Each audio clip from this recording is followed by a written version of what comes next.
Okay, welcome back. So again, you're going to be solving quadratic equation by taking the square root. But the type of solution that we end up having for this kind of quadratic equation will be imaginary solutions or complex numbers. We call that complex numbers, okay, or complex conjugate. So let's continue. So I'm asking you to solve this quadratic equation by taking the square root. So first you have to isolate the term with the square, which is here is x squared. And what do I do to isolate the term with the square? You're going to add 5 on both sides. Okay? And you end up with 4x squared equal to negative 10. And what do we do after that? You're going to divide by 4 on both sides.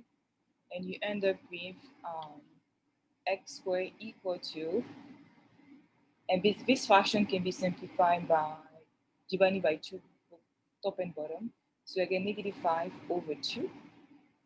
Okay. Then I can take the square root to undo, step 2, take the square root to undo the square. So let me do this.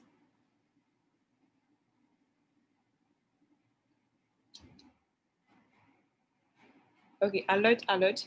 Remember, when you take the square root on both sides, on the right side, make sure you include the minus and the plus sign.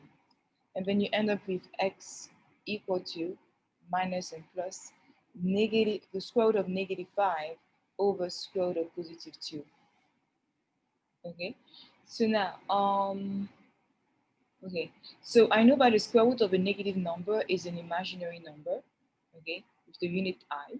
So, but first, let's rationalize the denominator first. So we have the square root of 2 in the denominator. So to rationalize, I'm going to multiply top and bottom by square root of 2. And I end up with x equal negative positive.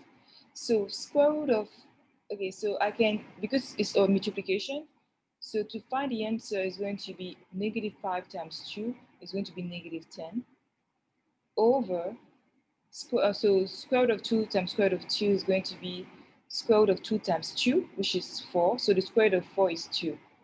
Why? Because 2 times 2 is equal to 4. Okay. So now I know that the square root of negative number is an imaginary number. So I can simplify the square root of negative 10 as what? As I square root of 10 over 2. So again, I have two solutions. The first one is going to be, let me start with a negative one, negative answer. So you have negative I square root of 10 over 2. And the second one is positive I square root of 10 over 2. And what kind of solution do we have? So you have two complex numbers, or like you can call them two pure imaginary numbers.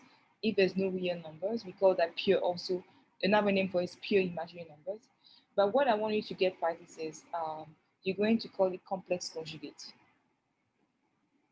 Okay, why do I say it's a complex conjugate? Because they have the same real part, which is here 0. Okay, and they have opposite imaginary part. One is a negative imaginary part, and the other one is positive imaginary part. So complex, you have complex conjugates. I will say here two complex conjugate. I can know that okay, two complex conjugates. Okay. So now for number 12, I would like you to solve by taking the square root 5x squared, okay, plus 5 equal to negative 43. Okay, please pause the video and do that on your own. Okay, so let's go over the steps. Okay, and I isolate the x squared by minus 5 and divide it by 5 on both sides. Okay, then what did I do next? I took the square root to undo the square. Okay, then I rationalized the denominator. Okay, so we can have a rational number in the denominator. Okay, then I simplify the square root of negative 240. So I wrote into 3 factors. The first one is negative 1 times 16 times 15. Okay, so I simplify this as x equal plus minus 4i squared of 15/5. So what I want you to notice here is when you have the answers is a complex numbers, okay, when the solutions are complex number, they always come in pairs, okay, and the pairs we call them complex conjugates.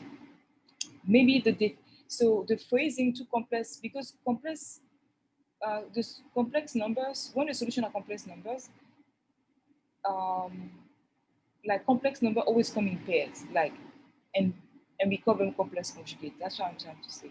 So those two numbers are complex numbers, but you also call them complex conjugate. Okay. So I might say that there's two complex numbers that are complex conjugate because you assume a complex conjugate come in pairs. Okay, so I will say just complex numbers. You can also say complex number that are complex conjugate. Two complex number that are complex conjugate. That's another way to say that too. Okay. So thank you for watching my video. Have a wonderful day, and see you in the next one. Okay. Bye bye.